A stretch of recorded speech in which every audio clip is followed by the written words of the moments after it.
From Interior Alaska's most trusted news source, this is the Fbx Evening News.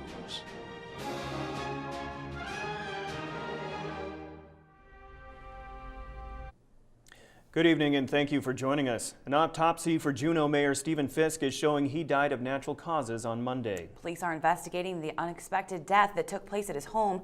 A statement released by the Juneau Police Department says no evidence of foul play was found by the state medical examiner.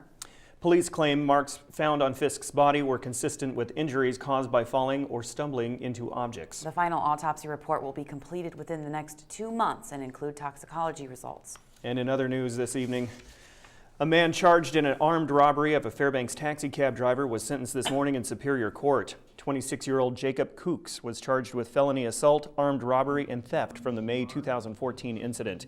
Today, Judge Paul Lyle sentenced Kooks to serve 8 years in jail plus an additional 5 years on probation. According to charging documents, Kooks and his co-defendant, 27-year-old Keither Ferguson, called the taxicab driver with a plan to rob and assault him. The pair used a broken bottle as a weapon and accosted the victim for $45. The cab driver sustained serious injuries, and Judge Lyle today chastised Kooks for being the mastermind behind the robbery. Lyle further stated Kooks had a disturbing criminal history and past that leaves him with a limited capability for rehabilitation. Fairbanks City Mayor John Eberhardt says he's tailoring the 2016 operating budget to provide competitive wage increases for city employees. Eberhardt says that despite a relatively low inflation rate for this fiscal year, skyrocketing healthcare costs and better job opportunities elsewhere are contributing to lack of applicants for city positions. Many city department employees from IT, dispatch, public works, and others are getting an increase to salary pay. Eberhardt states he is still vying for a conservative operating budget and with the assumption that the city will lose over $500,000 worth of state funding. However, Eberhardt also believes that competitive wages need to be implemented to stabilize the employee base. I've been flagging this to City Council for an extended period. The Chief of Staff and I both, and ironically the Chief of Staff is one of the people leaving. But people have to look out for themselves and their families. And if we're not competitive in terms of wages and benefits and something else opens up, people are going to leave. U.S. Senator Lisa Murkowski today dismissed a new bill from a group of Senate Democrats regarding the Arctic National Wildlife Refuge as permanent wilderness. 34 Senate Democrats today introduced legislation to formally designate the coastal plain of the ANWR as wilderness. In a written statement, Murkowski said today, quote, "I will do everything in my power to make sure this misguided effort does not advance another inch after today." She added, quote, "Once again, Alaska is again being attacked by a group of senators who wish to impose President Obama's destructive agenda," end quote. Polls routinely show that more than 70% of Alaskans support ANWR development. Under the terms of the 1980 Alaska National Interest Lands Conservation Act, additional wilderness designations are also barred in Alaska without the express approval of Congress. Senator Dan Sullivan says this bill will never pass Congress. A State Department of Transportation official addressed the FMat's technical committee on a proposed project meant to widen 3rd Street earlier today. Drivers would see an additional traffic lane on 3rd and a possible roundabout at Eagle Avenue. The project was initially designed to alleviate traffic issues at the intersection with the Steese Highway. Construction would extend from the Old Steese to Hamilton Ave to direct vehicles and ways to meet objectives. Members of the Fairbanks Metropolitan Area Transportation System took note of proposed improvements and questioned project development. The $12.5 million project is not expected to begin until 2018. Department of Transportation Highway Design Project Manager Russ Johnson says right-of-way agreements and environmental impact work may be the biggest challenges moving forward. Right-of-way acquisition, it's never a defined time frame on how long it's going to take to acquire property. So as far as the schedule goes, that's kind of the wild card is how receptive people are to this project and how receptive they are to selling some of their frontage for this project. When we come back, residents should stay on alert as phone calls from scammers are on the rise. Also, the Fairbanks Drama Association is bringing Christmas to the interior this weekend with Charles Dickens' A Christmas Carol. Those stories and more when we come back. And welcome back. A contract dispute between Premera Blue Cross Blue Shield of Alaska and Fairbanks Cancer Care Physicians, PC, is affecting local cancer patients who are Premera members. Carolyn Hall, a breast cancer patient receiving treatment at FCCP, provided News 13 and Channel 11 with this letter from Premera dated November 17th. It stated that effective November 20th of this year, Fairbanks cancer care physicians will no longer be contracted with Premera Blue Cross. The letter continued to state that attempts to negotiate with FCCP were unsuccessful. The letter also warned of potential higher out-of-pocket costs if Hall chose to continue treatment at FCCP. She received a letter dated November 25th from FCCP signed by Dr. Andrew Cox. The letter referenced a Premera letter that shed FCCP in an unfavorable light and that he will not get into a public war of words with Premera. Calls to FCCP and Premera Blue Cross Blue Shield of Alaska were not immediately returned, and we will update the story as information becomes available. While law enforcement officials in San Bernardino, California are dealing with a deadly shooting incident that killed up to 14 people today, employees at the University of Alaska are learning how to increase their chances of survival during an active shooting. The University of Alaska Risk Services Department is organizing several active shooter exercises for employees working at the UAF Butrovich building this week. Today, Lieutenant Kyle Carrington with University Fire and Police provided a live demonstration of gunfire using blank bullets from his standard issue assault weapon. The initiative to train university employees about active shootings was pushed by UA President James Johnson. According to an online mass shooting tracker, upwards of 353 mass shooting incidents occurred this year, including the mass shooting in Southern California today. On December 8th, staff members will be simulating evacuation procedures for an active shooter in the building. Emergency Management Director Greg Bush says these exercises are meant to prepare UA employees for the worst possible scenario. Now, we have no threats of any kind here. Again, we're very proud of the safe, secure environment we have in place. But with that said, you have to continually be prepared. So this is a small piece of the overall program we're trying to put in place to provide as secure an environment as we can for students to learn and staff to work. Interior residents say they have been receiving phone calls from scammers. The scam comes from unidentified callers who initially claim they are from the IRS. Folks who have received these calls reported they become very aggressive soon after that. One interior resident says she received 2 calls in one day. The callers demand bank information and even leave messages threatening to freeze bank accounts if residents do not phone them back. The scam artists typically use common names and fake IRS badge numbers and make it look like the IRS is calling on caller ID. Well, if you're looking to head out of town by air, more travel options and destinations may be on the horizon. The new manager of the Fairbanks International Airport, Jeff Roach, says extending Alaska's network of flights will be one of his top priorities. Roach started the Department of Transportation and Public Facilities job last month in the middle of the busy holiday travel season. His duties will include managing a workforce of around 100 employees to get cargo and passenger flights off the ground. The Fairbanks International Airport both serves community travel needs and acts as a source of revenue for the state. Roach says he plans to build off the momentum of increasing domestic and international flights, including a number of charters from Asia to create more options for travelers.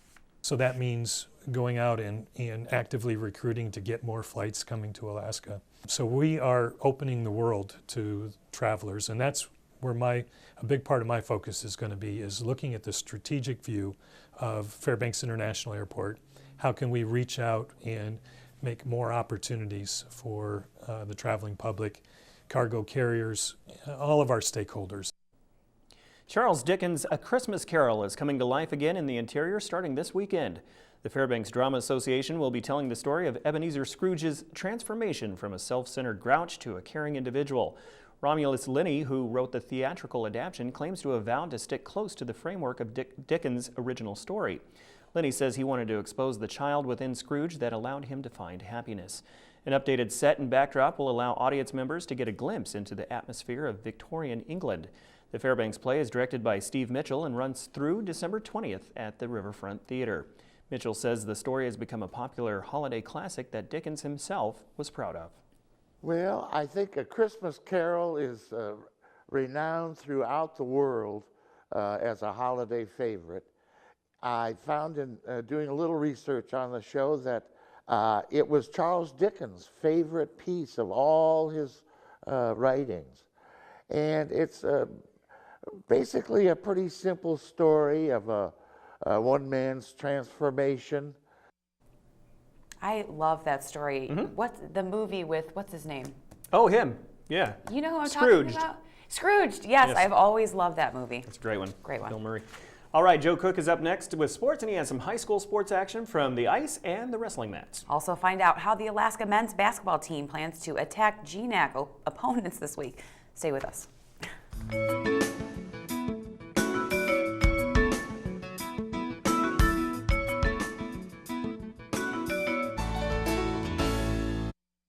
Welcome back, Interior Sports fans. Joe Cook here with your local Wednesday Sportscast. This week for men's college hoops will be key for UAF. They get their first taste of GNAC basketball. The good thing is that the Nanooks will be at home. Thursday, they take on Northwest Nazarene at 7 p.m. and then they go up against Central Washington this Saturday at 2 o'clock. Both of those teams coming to Fairbanks undefeated. They love to shoot threes. They both hit at least 10 per game, ranking in the top 21 in Division II in three-point shooting percentage. Alaska won their first 4 games of the year, but last weekend they dropped 2 in a row in the MSUB tournament. UAF will try to get back to their winning ways, leaning on defense and timely offense. The Nanooks are 4th in the GNAC in scoring and 2nd in steals. This team, albeit early on, is learning that how well they play defensively will determine a lot of outcomes for their game. We practice a lot of defense. We get a lot of laps, and our transition was not very good. Transition defense, we didn't get back, and they got very fast, a lot of fast breaks on us. But I think we're gonna be good tomorrow. We work hard, and coach prepared us good for these 2 games. So. We want to do as a team is focus on our defense and play hard. So with these GNAC games coming up, we know that they're a little bit more serious, and we got to take them that way because this is setting us up for March, basically. So. The harder we play now and get these games out the way, we got home court advantage, so we should be straight. Today, high school hockey is back in the interior. A local 3A rivalry continued on the ice. The Hutchinson Hawks and Monroe Rams battled in a Greatland conference game this afternoon. The last time these teams met, Monroe won 9-0 in the Hutchinson Hit Invitational Tournament.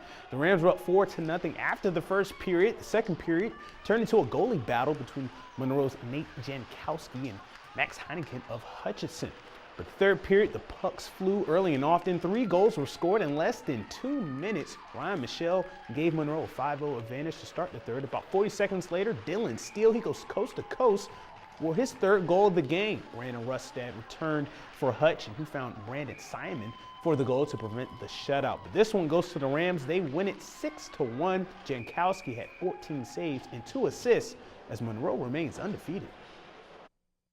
Well, I honestly had no clue I had any assists until I was just told right now. I was really just trying to get the puck up to the team so we can create some scoring opportunities. I don't think record means anything to us. I mean, obviously we all love to win, but I think that our head is set in the future. Our goal is to ultimately be the best team in the state. And we can't achieve that goal if we all play like individuals. So we have to come together as a team every single game and just do our best. Interior wrestlers are trying to build some momentum this week. It's the final week of the high school wrestling regular season. Last night, the Lathrop Malamutes got a lot of momentum after their duel with their crosstown rivals, the West Valley Wolfpack, on senior night. And Lathrop's Caden Ott, he set the tone early with an 11-2 win over Ben Smith to start this one. The Malamutes would follow his lead. Andrew Mueller, Wyatt Story, and Zach Tolver all won their matches after that. The Malamutes won the first 6 matches of the bout. West Valley's Mike Bonar and Jake Fossey won matches for the Wolfpack. But it was all Lathrop in this one as they win it 63-11. The Malamutes will host the Lathrop duels this Saturday. Here's Ott after the victory. I was just trying to catch him because he stepped real heavy on his right leg. I was trying to catch the single. The kid was a good little scrambler, so I had to wrestle smart and set up my moves. I think that the best thing we have is we have Coach Bacher, and he pushes us every day, and it's miserable, but we get really intense, and we have really good conditioning. I'm feeling a lot better. I had a much worse season. I've improved a lot and gotten better on my feet a lot faster. You know, maybe that's just with age, but I'm planning on getting to the finals at least, or placing in the top 3 for state this year. And we close out the Hump Day Sportscast with the Week 12 Pro Football Challenge winner. And the winner is AK Fish, that's what I'm gonna say. Congrats, AK Fish. You get a large one-topping pizza from Pizza Hut for your win. AK Fish made 13 of 16 correct picks to be the sole winner this week. Just a few weeks left in the regular season. It's still tight in the point standings. Any Pats fan 89 is the new leader with 113 points. Eagles for Life is second with 112. 5 others are tied with 111 points for third place. Last year's champ, True Grit 69, is fourth with 110. I have 15-point lead over Mike Fussell as well. Getting your picks for Week 13, Thursday Night Football features the Green Bay Packers at the Detroit Lions. That should be a good one. And that's it for sports tonight. Mike Schultz is next with your full weather forecast, and we'll catch you next time. Hello, everyone. Welcome back into our Wednesday night newscast. Mike Schultz with you once again talking about weather. And before we go any further, we want to tell you that we understand all of our problems we're having. We're having a lot of technical problems. Our engineers are working hard. We feel your frustration just as much, and we're going to have probably periodic interruptions here and there, but we hope you'll stay with us, and we appreciate your patience and know that we're working on the problems. So we'll try and get things better. Okay, now as far as weather is concerned, here's our photograph for tonight. Sent in by Carol Davila, or Davila, I'm not sure how you pronounce it, but cool snow effect, because look at the snow, how it's formed underneath the roof there. Beautiful formation there. And again, reminder, if you have any Christmas pictures, be sure and send them here, and we'll share them with the rest of the audience. Send them to photos at ktvf11.com. And once again, a reminder, the Fab Photo Calendar is out. Many places around town, there are 4 places that for sure just got some new calendars, and that is Kendall Auto, Seekins Ford Auto. We also have, I'm forgetting the thing, West Valley Vision Center, and I can't remember the 4th one, but anyway, check the webcenter11.com, and check for the lifestyle there. You'll see all the places that have them available. 12 degrees for our high today. The low last night, 13 below. Record high, 41, 1992. Record low, 46 below in 1906. Sunrise and sunset, about 4 hours and 37 minutes. And as our satellite picture shows, more moisture moving up from the southeast into the area. We're bringing us probably some snow. More cold air coming in from the northwest, which will help to kind of take any moisture we have and turn it into snowflakes. As far as what's going on across the rest of the state, well, the rains have stopped around the Juneau area for the most part, but still raining at Ketchikan. Not too bad in Anchorage, 21 degrees there. Cloudy skies at Cold Bay, up and down the west coast, clear to partly cloudy skies. Cloudy skies on the north slope at Barrow, 12 degrees below zero, and Fort Yukon at 0. Lower 48 weather, let's take a look at what's going on there. And temperature-wise, you can see temperatures chilling down in the Minneapolis area. Rain over the Pacific Northwest, not too bad over the Southwest. Fairly mild across the southeast, and then over the northeast, looking around the New York area, 57 degrees, thunderstorms over the Florida Peninsula. The satellite radar, you can see that storm we were talking about yesterday across the northern plains, moving like a bowling ball right across the Great Lakes. A new storm system moving in the Pacific Northwest promises to bring quite a bit of rainfall with it. Maybe 3 to 6 inches of rain by the time it's all through into the weekend. And as far as the jet stream, it is taking a new dive down to the very southern sections in the middle part of the country, which means more storminess across the central plains most likely. Once again, time for our kids' weather. And as you can see here, we're at North Pole Elementary School this week talking with all the kids. Tonight, here's a young man with a weather question for me. Hello, I'm Cole Moore, and I'm from Miss Bartlett's 4th grade class, and I have a weather question for Mike. Where does turbulence come from? Well, turbulence comes from many reasons. First of all, it's the movement of air at a high rate of speed causing turbulence. That can come from a jet stream. It also come from thunderstorms. Give turbulence inside of the thunderstorms. So thanks, Colton, for that question. Again, thanks to Mount McKinley Bank for sponsoring our kids' weather. And tomorrow night, the teacher of the class will be here with a fact about hot temperatures. Quickly looking at our forecast across the northern sections of Alaska tomorrow, partly cloudy in Barrow, snow showers at Nome, and light snow for Fort Yukon. Here in the interior, we'll be looking at, once again, some scattered snow shower activity for Fairbanks and Healy. A little better chance of snow in the Delta Junction area. Over southeast Alaska, the rains look like they're going to just dwindle off to scattered showers for the most part. And over the southwest part of the state, we'll be looking at mixed showers for Cold Bay, scattered showers for Kodiak, and partly sunny skies for Bethel. And down around the south central regions, it looks like snow showers across the region, and temperatures chilly around Anchorage, 29 degrees. Our forecast for the remainder of the night, maybe some light snow developing, periods of light snow, maybe less than an inch, 5 degrees below zero for the overnight low. Tomorrow's forecast, another mild day, 14 degrees with occasional light snow, less than an inch possible. And the extended forecast for the 5 days, still a little light snow hanging around for Friday. Then we're looking at the rest of the 5-day period, cloudy to partly cloudy skies, and temperatures will again remain above normal. Daytime highs right around 0 to 5 above. Overnight lows only 10 degrees below 0 to 5 degrees below 0. Very mild for this time of year. Cute kid. Yep, absolutely. Look You have familiar. something you want to pass along? I do. We know that we entered into our broadcast a little late there, so we wanted to recap our top story. An autopsy for Juneau Mayor Stephen Fisk is showing he died of natural causes. However, police are still investigating the unexpected death that took place in his home. So we'll have more tonight on News Center Final. Good. Okay. That will wrap up this edition of the Fbx Evening News. We are glad you could join us. Well, tonight on NBC Nightly News, I'm sure you've heard about it. Police were engaged in a shootout that killed 14 folks in the San Bernardino area, and it was all because of a building there, the developmentally for the disabled area, and we'll have more all on that on Lester Holt coming up next. And be sure and tune in tomorrow morning for more news updates with J.R. Lewis during the Today Show right here on Channel 11. All right, from all of us here at the News Center, have a good night. All right.